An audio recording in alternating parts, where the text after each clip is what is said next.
Don't forget to like, comment, and subscribe. VOK, Voice of Kalijudan. Hello VOK viewers, welcome back with me Hadi Supresunarlim, and in this video we are going to discuss about inversion, and we are going to answer these three questions. What is inversion? What are the forms? And why is it important to know this structure?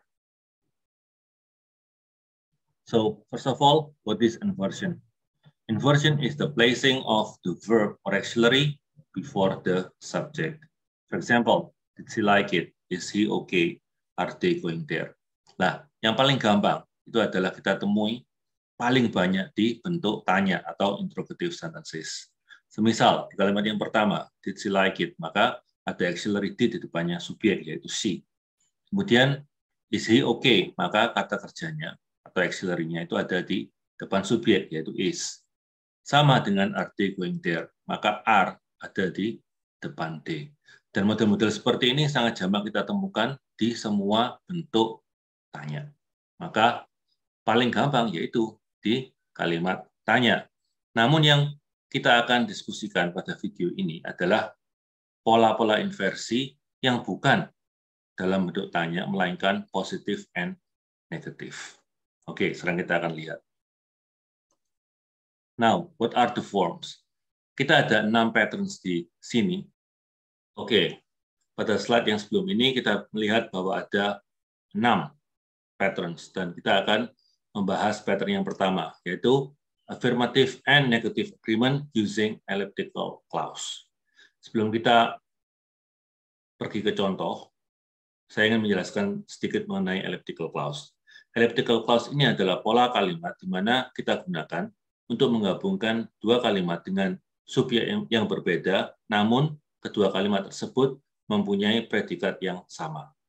Sama kata kerjanya dan juga tenses-nya harus sama. Oke, untuk bentuk positif kita bisa menggunakan so dengan to, untuk negatif kita bisa menggunakan neither dan either. Mari kita lihat contohnya yang pertama. Alex had dinner at a Chinese restaurant and so did his brother. Sebenarnya kalau kita lihat kalimat ini ada dua kalimat yang simple, yaitu Alex had dinner at the Chinese restaurant, dan yang kedua adalah his brother had dinner at the Chinese restaurant.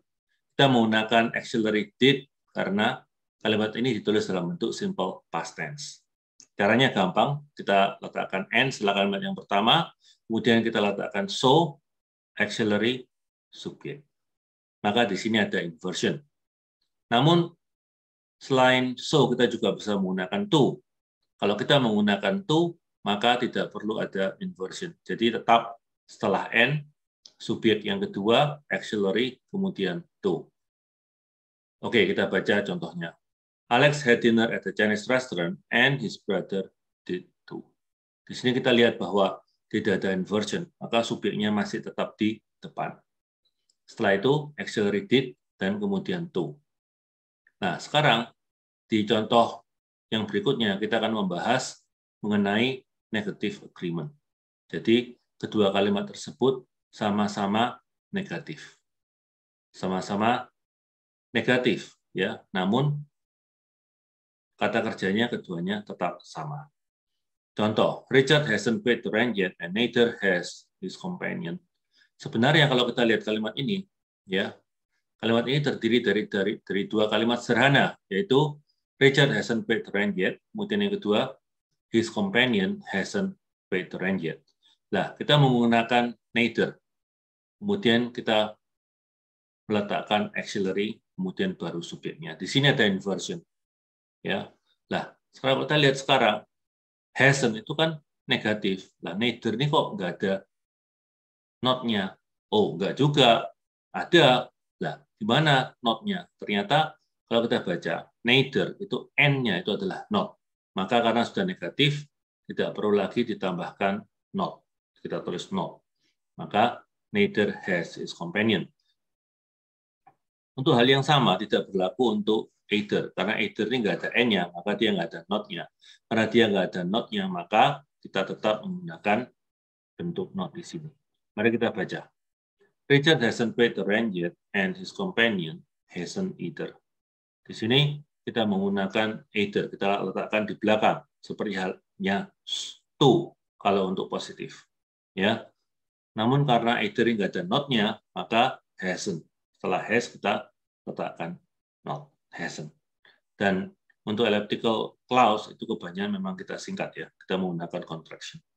Kalau kita menggunakan either, maka tidak ada inversion. Oke. Contoh selanjutnya, Bernard is not a pilot and nor is James. Di sini ada inversion, maka is-nya ada di depannya subjek, di mana subjeknya adalah James. Maka kalau kita lihat, Bernard is not a pilot, James is not a pilot. Ya. Oke, kita akan teruskan dengan pola yang kedua. Oke, so this is the second pattern. Ya. So we have negative adverbial expressions at the beginning of the sentence. So this pattern is very simple.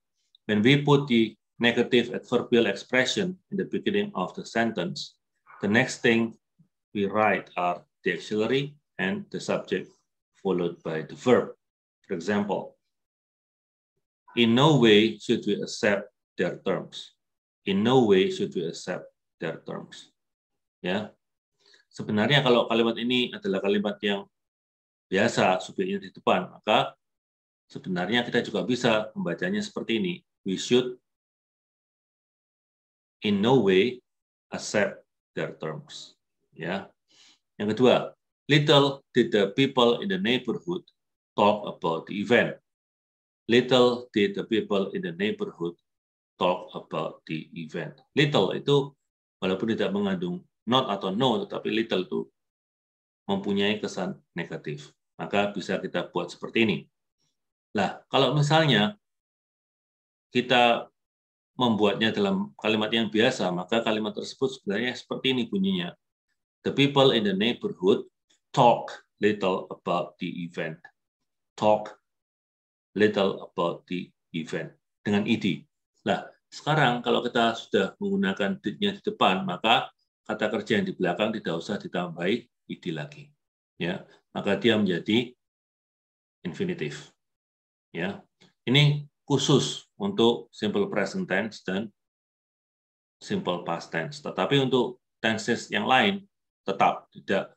Kalau misalnya kita buat menjadi verb pertama malah salah. Contoh berikutnya, never has Henry felt so excited. Nah, kalau kalimat biasa ya dengan subjek yang di depan, kalimat tersebut akan berbunyi Henry has never felt so excited. Nah, di sini kita lihat walaupun kita sudah menggunakan has di depan, tapi kita masih menggunakan verb ketiga yaitu felt. Ya. Kita hanya mengubah posisi auxiliary-nya menjadi di depannya subjek. Oke, selanjutnya seldom do these guys fish in the sea. Maka kalimat yang biasa kita bilang these guys seldom fish in the sea. Ya. Rarely do we see kids playing around here. Maka kalau kalimat ini kita baca secara biasa atau kita tulis secara normal dengan subjek di depan, maka kalimat kita adalah we rarely see kids playing around here. Oke, sekarang kita akan lihat contoh yang terakhir. Hardly ever do they discuss serious things. Maka kalau kita pindahkan D-nya ke depan, maka they hardly ever discuss serious things. Nah, kalau misalnya D-nya kita ganti dengan he atau she, bagaimana? Ya nggak apa-apa. Hardly ever does he atau does she discuss serious things. Ingat ya, untuk bentuk simple present tense dan simple past tense, setelah kita memakai do, does, did di depan, maka di belakangnya setelah subjek kita harus meletakkan infinitive. Ya. Kemudian yang ini adalah pattern yang ketiga, beginning with only or not only. So it's very simple, ya. So we just put only or not only in the beginning, and then we write the auxiliary, and then we write the subject, and then we write the verb. Yeah. Only if they insist would I react. Only if they insist would I react. Nah, sebenarnya Kalau kita baca secara sederhana, I would react only if they insist. Ya. Kemudian, only by examining how these things work can you decide better. Ya, maka di sini kita lihat bahwa ada inversi.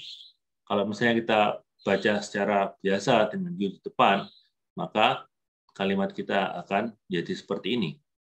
You can decide better only by examining how these things work.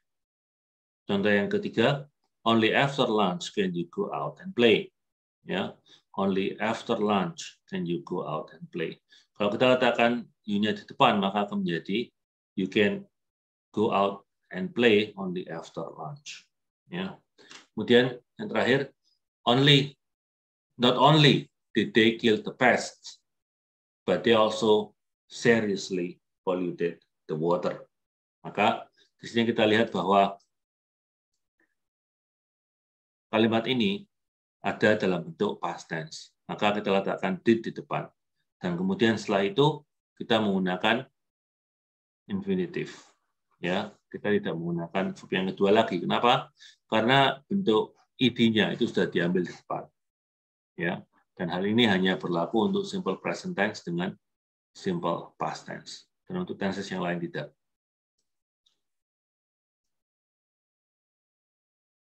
Oke, ini adalah pattern yang keempat.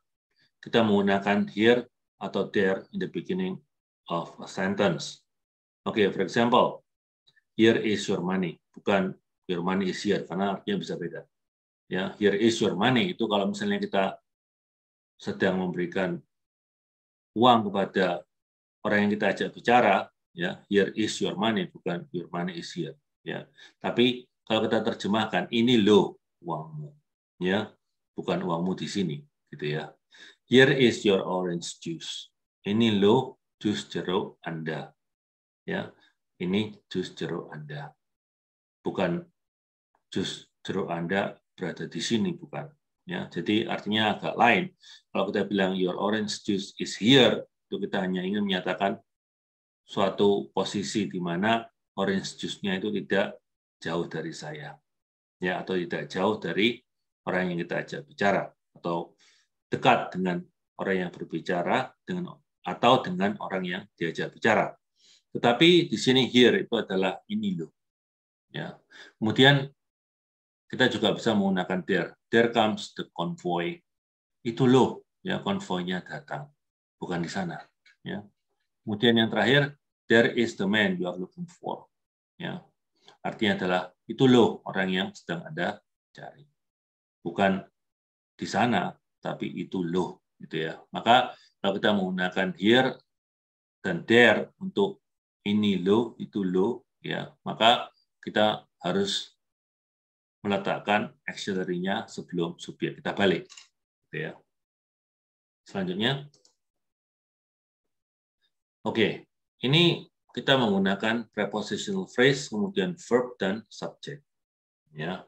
Yang biru adalah prepositional phrase, yang hijau adalah verb, kemudian kuning adalah subject.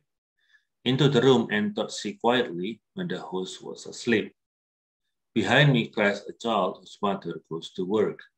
Over the table hangs a large painting of the city center. Nah, kenapa kok kita tidak menggunakan a large painting of the city center hangs over the table? Atau untuk contoh yang kedua, a child cries behind me. A child whose mother goes to work cries behind me. Ya, kenapa enggak seperti itu? Atau yang pertama, she entered into the room quietly when the host was asleep. Nah, di sini itu kita gunakan model-model seperti ini biasanya untuk karya-karya sastra. Jadi untuk karya-karya sastra itu biasanya prepositional phrase-nya itu bisa kita taruh depan, tidak apa-apa. Kemudian diikuti oleh verb-nya. Nah, tujuannya apa? Tujuannya untuk lebih menekankan di mana sih, gitu ya. Jadi kita ingin menekankan posisinya dulu. Oke, bukan lebih ke arah siapa yang melakukan, tetapi lebih menekankan di mana sih, gitu ya. Oke, selanjutnya. Tapi untuk sekali lagi untuk bentuk tulisan yang formal ya, jangan menggunakan seperti ini. Ya, tidak perlu kita menginversi seperti ini. Oke. Yang pattern yang keenam yaitu conditional without if. Nah, di sini adalah pattern yang terakhir atau pattern yang keenam. Jadi kita bisa apa enggak sih menghilangkan if dalam conditional? Oh, bisa. Ya. Namun tidak caranya sama untuk conditional bentuk zero, bentuk pertama, kedua, ketiga, kemudian mix, itu beda-beda. Nah, sekarang kita akan membahas dulu bagaimana untuk conditional type 0 and type 1. Untuk conditional type 0 and type 1, kita menggunakan should subject infinitive. For example, should you intend to do this together, I will follow you. Should he have further issues, he will contact me at the earliest convenience. Nah, di sini kalau kita lihat ada should di depan, ya, should-nya di depan itu sebenarnya menggantikan if, ya. Maka kita juga bisa baca seperti ini: if you intend to do this together, I will follow you. Ya. Kemudian yang kedua, should he have further issues, itu sebenarnya adalah if he has. Kenapa kok has? Ya, karena subjeknya adalah he. Dan untuk type pertama, dan juga type 0, kita menggunakan simple present tense. Loh, kalau ada should-nya di depan, kenapa kok enggak have ya? Tidak bisa. Kenapa? Pada saat should-nya di depan, maka di belakang itu harus infinitive. Kenapa? Alasannya adalah bahwa setelah any modules, maka selalu diikuti oleh infinitive. Jelas ya? Lah, kenapa kok conditional type 0 dengan type 1 itu sama? Iya, baik type 0 maupun type 1, setelah if itu semuanya simple present. Tapi kalau untuk type 0, belakangnya simple present lagi. Kalau untuk type 1, if simple present, kemudian future. Ya, maka pola ini bisa kita pakai untuk conditional type 0 and type 1. Selanjutnya, oke, sekarang kita akan mendiskusikan mengenai conditional type 2. Conditional type 2 ini adalah conditional yang kita gunakan untuk mengandaikan masa sekarang, di mana rumusnya adalah if past tense kemudian past future. Nah, di sini past tense itu bisa dua macam. Kita menggunakan kata kerja penuh maupun auxiliary to be. Nah, yang bisa kita buang if-nya itu adalah yang tidak memakai kata kerja penuh. Jadi yang bisa kita hilangkan itu apabila setelah if, kemudian subjek, kemudian diikuti oleh to be. Di sini untuk grammar yang formal, kita selalu menggunakan verb. Dan di belakangnya selalu salah satu dari kelima hal ini, yaitu noun, adjective, adverb of time, adverb of place, maupun prepositional phrase. Coba kita baca bersama-sama. Contohnya, were I the principal, I would reconsider the issue again. Were I the principal, I would reconsider the issue again. Were he here with us, I will be less worried. Were he here with us, I will be less worried. Di sini kita letakkan verb-nya di depan. Kita hilangkan if-nya. Ya. Kalau misalnya saya tulis kembali dengan menggunakan if, maka kalimatnya adalah if I were the principal. Yang kedua, if you were here with us. Oke. Sekali lagi untuk penggunaan inversion seperti ini hanya bisa untuk conditional type yang kedua, di mana kata kerjanya adalah to be, kemudian diikuti oleh noun, adjective, adverb of time, adverb of place, maupun prepositional phrase. Kalau misalnya, if I had the time, ya nggak bisa, karena had bukan to be. Ya, hanya bisa seperti ini hanya jika kata kerjanya adalah to be. Oke, sekarang kita akan lihat berikutnya, yaitu conditional tipe 3 dan juga mixed conditional. Apa sih bedanya conditional type 3 dengan mixed conditional? Kalau kita mengandaikan ya sesuatu yang sebabnya lampau dan akibatnya juga lampau, maka kita menggunakan type 3. Kalau kita mengandaikan sesuatu yang sebabnya lampau, akibatnya sekarang, kita menggunakan mixed conditional. Tetapi untuk menghilangkan if, ya, nah sama baik untuk conditional type 3 maupun untuk mixed conditional. Nah, kenapa?